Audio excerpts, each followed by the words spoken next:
शांताकारं भुजंगशयनं पद्मनाभं सुरेशं विश्वाधारं गगन सदृशं मेघवर्णं शुभांगं लक्ष्मीकान्तं कमलनयनं योगिभिर्ध्यानगम्यं वंदे विष्णु भवभयहरं सर्वलोकैकनाथं। मंगलम भगवान विष्णु मंगलम गरुड़ध्वज मंगलम पुंडरीकाक्ष मंगलाय तनोहरि। ओम नमो भगवते वासुदेवाय। आज का दिन आप सभी के लिए मंगलमय हो। पूर्णिमा के दिन सत्यनारायण भगवान की कथा अवश्य सुननी चाहिए, साथ ही दूसरों को भी सुनानी चाहिए। इससे सभी प्रकार के आने वाली संकटें दूर होती है। भगवान नारायण की कृपा हमेशा बनी रहती है और हर मनोकामना पूर्ण होती है। संसार में एकमात्र भगवान नारायण ही सत्य हैं, बाकी सब माया है। सत्य में ही सारा जगत समाया हुआ है। सत्य को नारायण के रूप में पूजना ही श्री सत्यनारायण भगवान की पूजा है। तो प्रेम से बोलिए श्री सत्यनारायण भगवान की जय। श्री सत्यनारायण व्रत कथा पहला अध्याय। प्राचीन समय की बात है।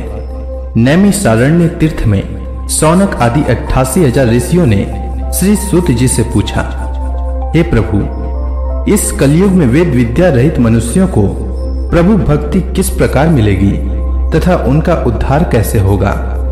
हे मुनिश्रेष्ठ, कोई ऐसा तप कहिए जिसमें थोड़े समय में पुण्य प्राप्त हो तथा मनवांछित फल भी मिले।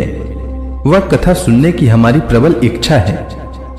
सर्वशास्त्र ज्ञाता श्री सूत जी बोले, हे वैष्णव में पूज्य, आप सब ने प्राणियों के हित की बात पूछी है।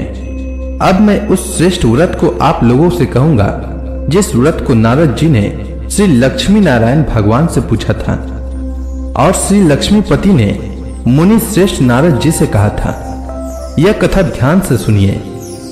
एक समय की बात है। योगी राज नारद जी दूसरों के हित की इच्छा से अनेक लोकों में घूमते हुए मृत्यु लोक में आ पहुंचे।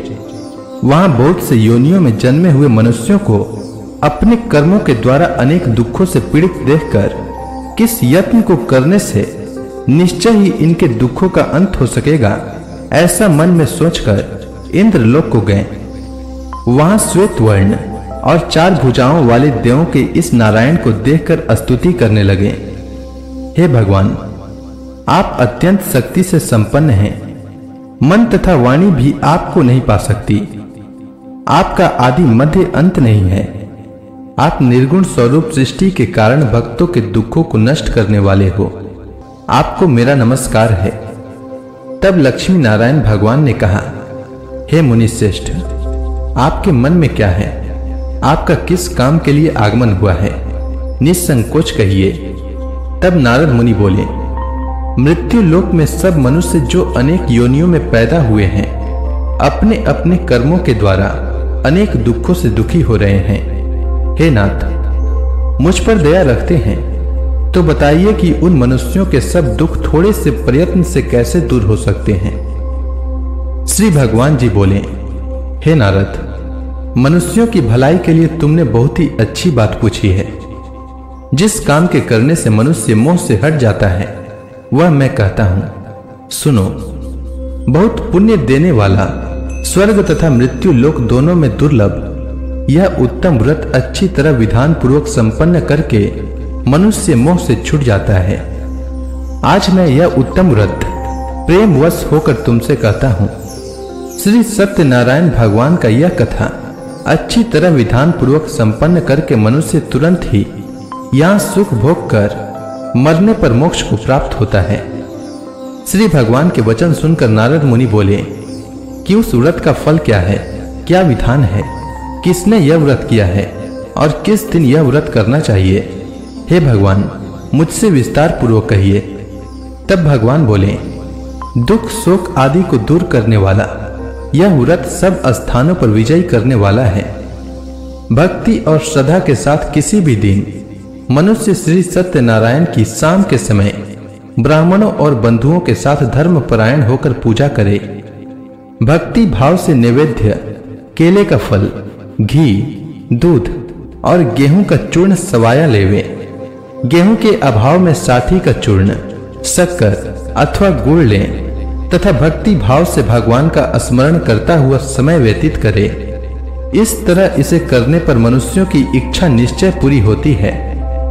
विशेषकर कली काल में मृत्यु लोक पर यही मोक्ष का सरल उपाय है। प्रथम अध्याय संपूर्ण। श्री सत्यनारायण व्रत कथा दूसरा अध्याय। सूत जी बोले, हे ऋषियों, जिसने पहले समय में इस व्रत को किया है उसका इतिहास कहता हूं, ध्यान से सुनो। सुंदर काशीपुरी नगरी में एक अत्यंत निर्धन ब्राह्मण रहता था। वह भूख और प्यास से बेचैन हुआ पृथ्वी पर घूमता था।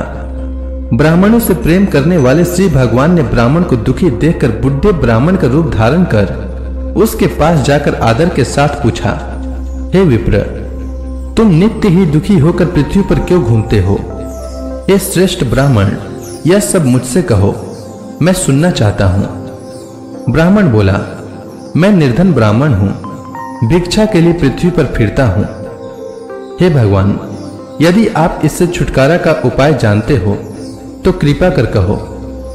वृद्ध ब्राह्मण बोला कि श्री सत्यनारायण भगवान मनवांछित फल देने वाले हैं, इसलिए हे ब्राह्मण, तुम उनका पूजन करो, जिसके करने से मनुष्य सब दुखों से मुक्त हो जाता है।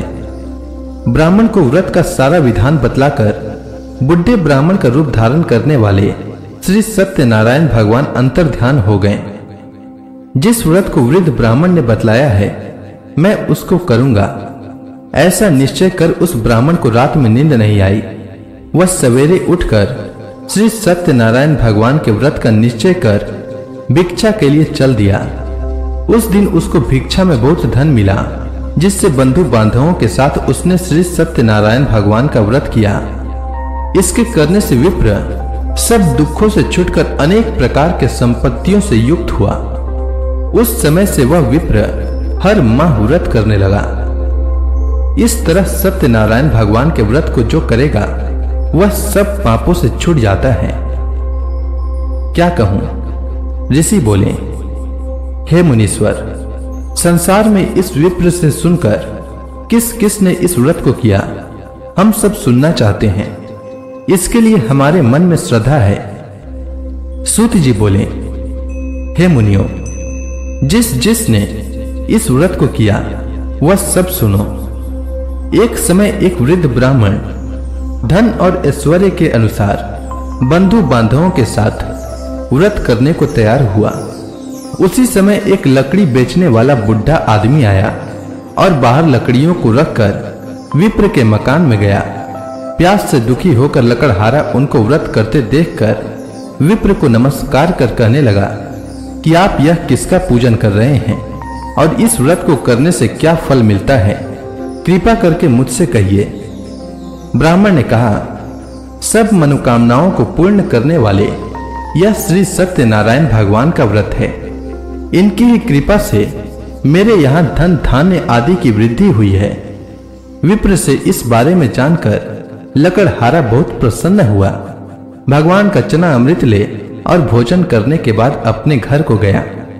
लकड़हारे ने अपने मन में इस प्रकार का संकल्प किया कि आज ग्राम से लकड़ी बेचने से जो धन मिलेगा उसी से श्री सत्यनारायण भगवान का उत्तम व्रत करूंगा। यह मन में विचार कर वह बुढ़ा आदमी लकड़ियां अपने सिर पर रखकर जिस नगर में धनवान लोग रहते थे वह ऐसे सुंदर नगर में गया। उस रोज वहां पर उसे उन लकड़ियों का दाम पहले दिनों से चौगुना मिला और प्रसन्न होकर पके केले की फली, शक्कर, घी, दुग्ध, दही और गेहूं का चूर्ण इत्यादि श्री सत्यनारायण भगवान के व्रत की कुल सामग्रियों को लेकर अपने घर गया। फिर उसने अपने भाइयों को बुलाकर विधि के साथ भगवान जी का पूजन और व्रत किया।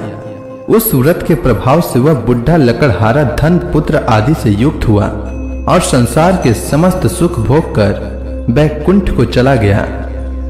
दूसरा अध्याय संपूर्ण। श्री सत्यनारायण व्रत कथा तीसरा अध्याय।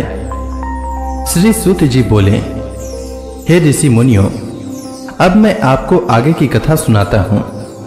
प्राचीन समय में कनकपुर में उल्का मुख नामक एक बुद्धिमान तथा सत्यवादी राजा राज्य करता था। वह प्रतिदिन मंदिर में जाकर श्री सत्यनारायण भगवान की पूजा करता था और निर्धनों को खूब अन्न, वस्त्र और धन दान करता था। उसकी पत्नी सुभद्रा बहुत सुशील थी। वे दोनों हर महीने श्री सत्यनारायण भगवान का व्रत करते थे। श्री सत्यनारायण की अनुकंपा से उनके महल में धन संपत्ति के भंडार भरे थे। उनकी सारी प्रजा बहुत आनंद से जीवन यापन कर रही थी। एक बार राजा और रानी बहुत से लोगों के साथ जब भद्रशिला नदी के किनारे श्री सत्यनारायण भगवान की पूजा कर रहे थे तो नदी के किनारे एक बड़ी नौका आकर ठहरी। उस नाव में एक धनी व्यापारी यात्रा कर रहा था। वह बहुत सा धन कमाकर अपने नगर को लौट रहा था। उसका सारा धन उस नाव में रखा हुआ था। नाव से उतरकर व्यापारी राजा के पास पहुंचा। राजा को पूजा करते देख उसने कहा, हे राजन, आप इन सब लोगों के साथ मिलकर किसकी पूजा कर रहे हैं? इस पूजा के करने से मनुष्य को क्या लाभ होता है? राजा ने व्यापारी से कहा, हम हर पूर्णिमा को सत्यनारायण भगवान का व्रत करते हैं और फिर पूजा अर्चना के बाद भगवान का प्रसाद लोगों को बांटकर स्वयं भी प्रसाद ग्रहण करते हैं। सत्यनारायण भगवान की पूजा से निसंतान को संतान प्राप्त होता है और दुखियों के दुख दूर होते हैं। राजा की बात सुनकर व्यापारी ने कहा, हे राजन, मैं श्री सत्यनारायण भगवान का व्रत करना चाहता हूं। कृपया मुझे इस व्रत को करने की विधि बताएं। राजा ने व्यापारी को सत्यनारायण व्रत की पूरी विधि बताई। राजा ने व्रत कथा सुनने के बाद व्यापारी को भी प्रसाद दिया। श्री सत्यनारायण भगवान का स्मरण करते हुए व्यापारी ने प्रसाद ग्रहण किया और वापस लौटकर अपनी पत्नी लीलावती से कहा, हमारी कोई संतान नहीं है। कनकपुर के राजा उल्का मुख ने मुझे बताया है कि श्री सत्यनारायण भगवान का व्रत करने और उनकी कथा सुनने से सभी मनोकामनाएं पूर्ण होती हैं। यदि सत्यनारायण भगवान की अनुकंपा से हमारे कोई संतान हुई तो मैं श्री सत्यनारायण भगवान का व्रत अवश्य करूंगा। व्यापारी के ऐसा निश्चय करने के कुछ समय बाद लीलावती गर्भवती हो गई। 10वें महीने में उसने एक सुंदर कन्या को जन्म दिया। व्यापारी ने पुत्री जन्म पर बहुत खुशियां मनाई, लेकिन सत्यनारायण भगवान का व्रत नहीं किया। जब उसकी पत्नी लीलावती ने अपने पति से श्री सत्यनारायण भगवान का व्रत करने के लिए कहा तो वह बोला, अभी क्या जल्दी है, मैं इधर व्यापार में बहुत व्यस्त हूँ, मुझे अभी फुर्सत नहीं है। जब अपनी बेटी बड़ी हो जाएगी और इसका विवाह करूंगा तो मैं अवश्य श्री सत्यनारायण भगवान का व्रत करूंगा। अपने पति के वचन सुनकर लीलावती चुप रह गई।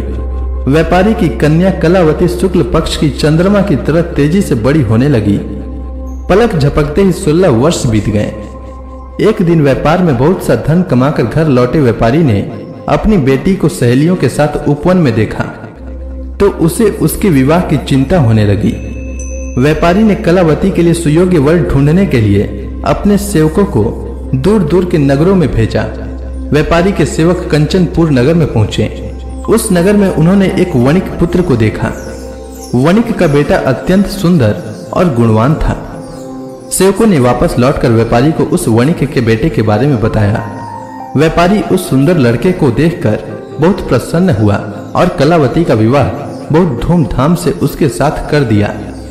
दहेज में उस वणिक पुत्र को बहुत सा धन दिया।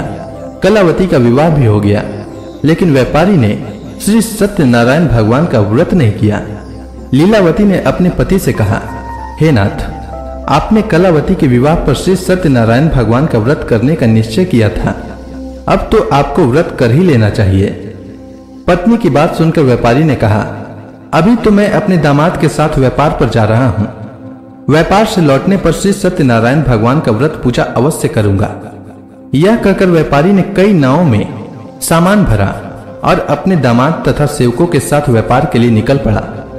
उस व्यापारी द्वारा बार बार व्रत का निश्चय करने और फिर व्रत न करने से सत्यनारायण भगवान क्रोधित हो गए और व्यापारी को दंड देने का निश्चय किया। व्यापारी अपने दामाद के साथ रत्नसारपुर में पहुंचकर व्यापार करने लगा। एक दिन कुछ चोर महल से चोरी करके भाग रहे थे। सैनिक उनका पीछा कर रहे थे। भागते हुए चोरों ने सैनिकों से बचने के लिए चोरी का धन अवसर पाकर व्यापारी की नाव में छुपा दिया। खाली हाथ चोर आराम से भाग गए। चोरों का पीछा करते हुए सैनिक व्यापारी के पास पहुंचे। उन्होंने व्यापारी की नाव की तलाशी ली तो उन्हें राजा का चोरी किया गया धन मिल गया। तब सैनिक व्यापारी और उसके दामाद को बंदी बनाकर राजा के पास ले गए। राजा ने उन दोनों को बंदी गृह में डाल दिया और उनका सारा धन ले लिया। श्री सत्यनारायण भगवान के प्रकोप से उधर लीलावती पर भी मुसीबतों का पहाड़ टूट पड़ा। उसके घर में चोरी हो गई और चोर सारा धन चुरा कर ले गए। घर में खाने के लिए अन्न भी नहीं बचा था। भूख प्यास से व्याकुल होकर व्यापारी की बेटी कलावती एक ब्राह्मण के घर गई। उस ब्राह्मण के घर में श्री सत्यनारायण भगवान की व्रत कथा हो रही थी। उसने भी वहां बैठकर व्रत कथा का श्रवण किया और प्रसाद लिया। घर लौटकर कलावती ने अपनी मां लीलावती को सारी बात बताई।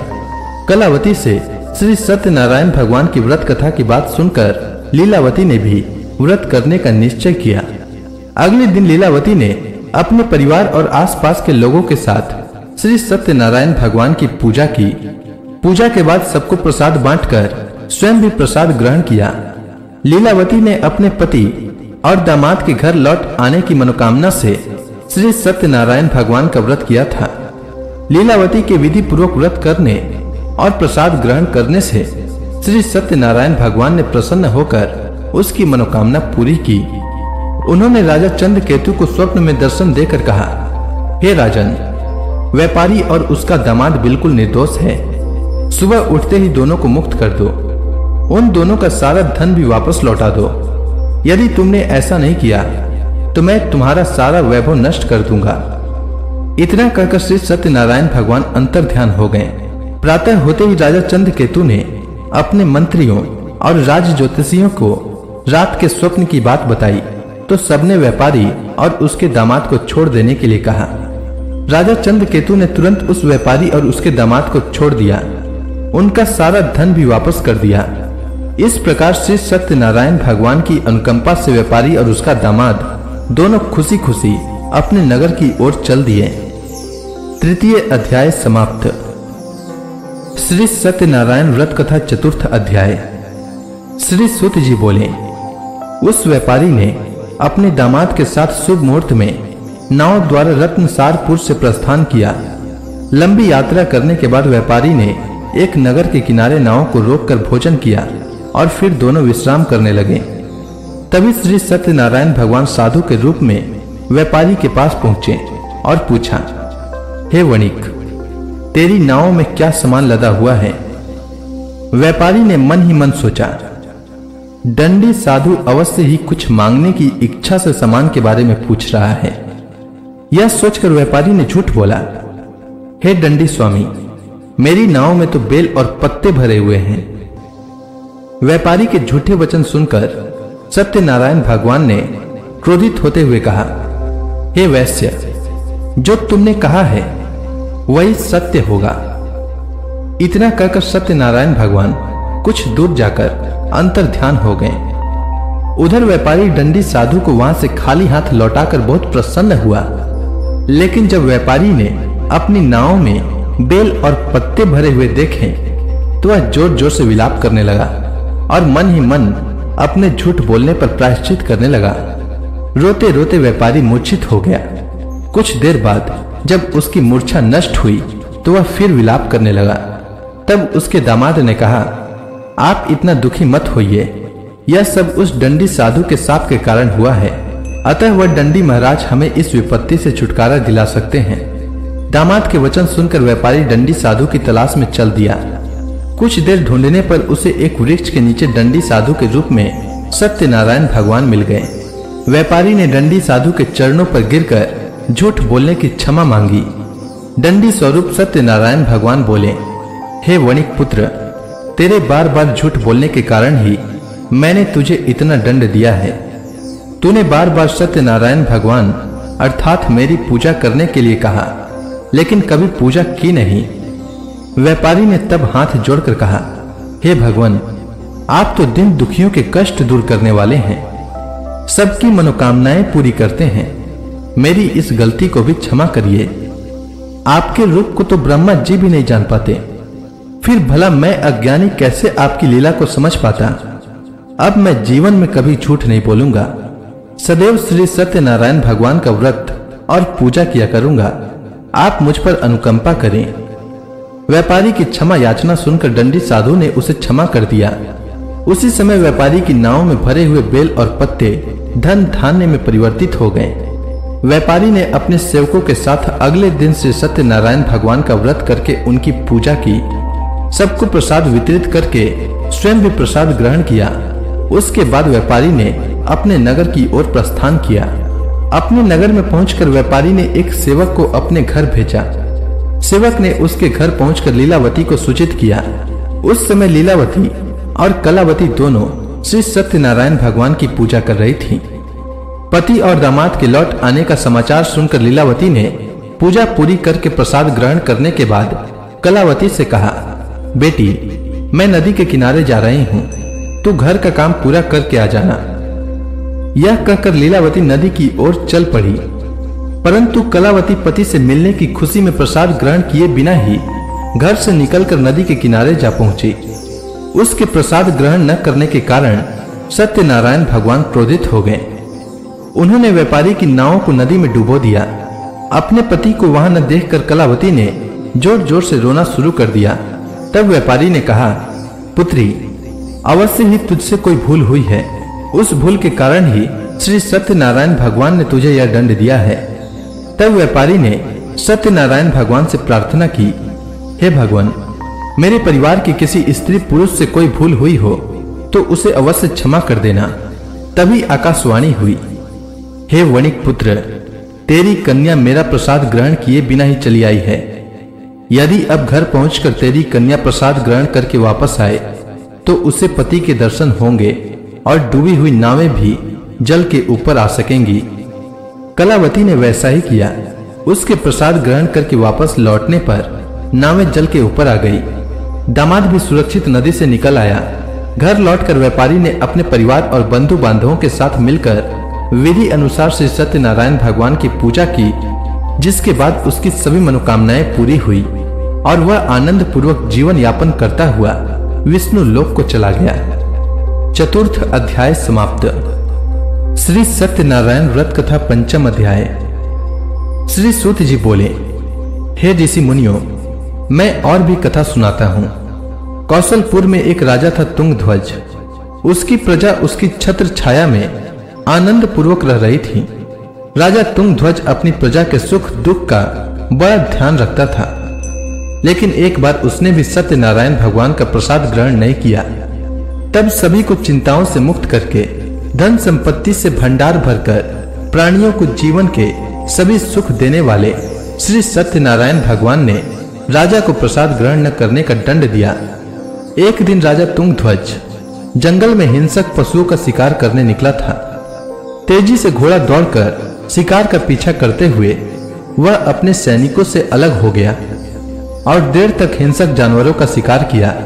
अतः कुछ देर विश्राम करने की इच्छा से वह एक बड़े वृक्ष के नीचे जाकर बैठ गया। समीप ही कुछ चरवाहे श्री सत्यनारायण भगवान की पूजा कर रहे थे। राजा ने उनके पास से गुजरते हुए सत्यनारायण भगवान को नमस्कार नहीं किया। चरवाहों ने राजा को पूजा के बाद प्रसाद दिया तो राजा ने उन्हें छोटे लोग समझकर प्रसाद ग्रहण नहीं किया और घोड़े पर सवार हो अपने नगर की ओर चल दिया। राजा जब नगर में पहुंचा तो देखा कि उसका सारा वैभव तथा धन संपत्ति आदि सब कुछ नष्ट हो गया है। श्री सत्यनारायण भगवान के प्रकोप से राजा निर्धन हो गया। तब राज्य ज्योतिषी ने राजा से कहा, महाराज, आपसे अवश्य ही कोई भूल हुई है। अगर आप उस भूल का प्रायश्चित कर लें तो सब कुछ पहले जैसा हो जाएगा। राजा को तुरंत अपनी भूल का स्मरण हो आया।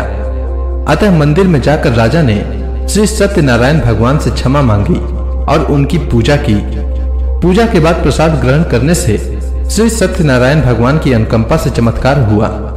राजा का खोया वैभव पुनः लौट आया। श्री सत्यनारायण भगवान की अनुकंपा से जीवन के सभी सुखों का भोग करते हुए अंत में राजा तुंगध्वज वैकुंठ धाम को गया और मोक्ष को प्राप्त किया।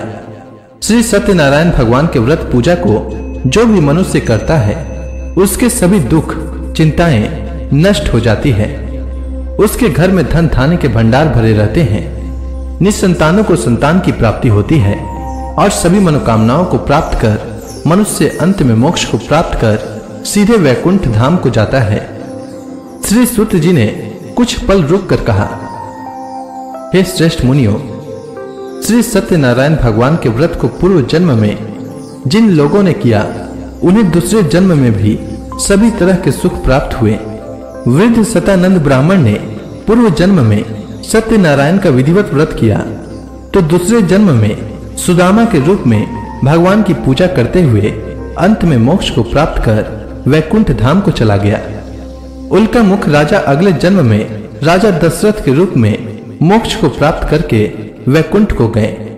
व्यापारी ने मोर ध्वज के रूप में जन्म लिया और अपने पुत्र को आरे से चिरकर भगवान की अनुकंपा से वैकुंठ को प्राप्त किया। राजा तुंग ध्वज अगले जन्म में मनु के रूप में जन्म लेकर भगवान का पूजा पाठ करते हुए लोकप्रिय होकर सत्कर्म करते हुए मोक्ष को प्राप्त कर वैकुंठ धाम को चले गए। हे ऋषि मुनियों, श्री सत्यनारायण भगवान का व्रत और पूजा मनुष्य को सभी चिंताओं से मुक्त करके धन संपत्ति के भंडार भरकर अंत में जन्म जन्मांतर के चक्रव्यूह से मुक्ति दिलाकर मोक्ष प्रदान करता है। तो इसी के साथ श्री सत्यनारायण भगवान की व्रत कथा पूर्ण होती है। तो प्रेम से बोलिए श्री सत्यनारायण भगवान की जय। अब आप सभी भक्तगण हाथ जोड़कर श्री सत्यनारायण भगवान का ध्यान करें, आरती होने वाली है। जय लक्ष्मी रमणा स्वामी, जय लक्ष्मी रमणा, सत्यनारायण स्वामी, सत्यनारायण स्वामी, जनपातक हरणा, जय लक्ष्मी रमणा। रत्न जड़ित सिंहासन अद्भुत छवि राजय, नारद करत निराजन घंटा ध्वनि बाजय, जय लक्ष्मी रमणा। प्रकट भय कलिकारन द्विज को दरस दियो, प्रभु द्विज को दरस दियो, बूढ़ो ब्राह्मण बनकर, बूढ़ो ब्राह्मण बनकर कंचन महल कियो, ओम जय लक्ष्मी रमणा। दुर्बल भील कठारो जिन पर कृपा करी, प्रभु जिन पर कृपा करी, चंद्रचूड़ इक राजा, चंद्रचूड़ इक राजा, जिनकी विपत हरी, जय लक्ष्मी रमणा। वैश्य मनोरथ पायो श्रद्धा तज दिन्ही, प्रभु श्रद्धा तज दिन्ही, सो फल भाग्यो प्रभु जी, सो फल भाग्यो प्रभु जी, फिर स्तुति किन्ही, जय लक्ष्मी रमणा। भाव भक्ति के कारण छिन छिन रूप धरयो, प्रभु छिन छिन रूप धरयो, श्रद्धा धारण किन्नी तिनको काज सरयो, जय लक्ष्मी रमणा। ग्वाल बाल संग राजा वन में भक्ति करी, प्रभु वन में भक्ति करी, मन वांछित फल दीना, मन वांछित फल दीना, दिन दयालु हरि, जय लक्ष्मी रमणा। चढ़त प्रसाद सवायो कदली फल मेवा, प्रभु कदली फल मेवा, धूप दीप तुलसी से राजी सत्य देवा, जय लक्ष्मी रमणा। सत्य नारायण जी की आरती जो कोई नर गावे, प्रभु आरती जो कोई नर गावे, रिद्धि सिद्धि सुख संपत्ति, रिद्धि सिद्धि सुख संपत्ति जी भर के पावे। जय लक्ष्मी रमणा। प्रेम से बोलिए सत्यनारायण भगवान की जय।